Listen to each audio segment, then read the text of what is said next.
jou daaglikse CLF-inspirasie. God se liefde vir ons.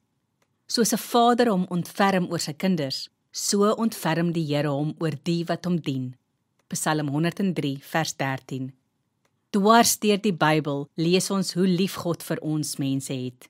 God self het ons gemaak, hy ken ons is sy kinders. Sy liefde vir ons sal nooit ophou nie. In Psalm 103 word God geprys omdat sy liefde so groot is. Die Here gee vir ons alles wat goed is. Hy gee gesondheid en krag. Hy laat ons lewe. Hy laat ons altyd weer soos 'n jong arend vlieg. Maar die Here is ook genadig. As ons sonde erken en ons vra vergifnis, dan vat hy ons sonde heeltemal weg. So ver as die ooste van die weste af is, so ver vat hy ons sonde van ons weg. God is ons Vader. Nog meer as wat 'n vader sy kinders liefhet, so het God vir ons lief.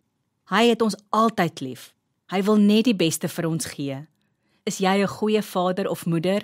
Kan jou kinders iets van God se liefde in jou lewe sien? Kom ons bid saam.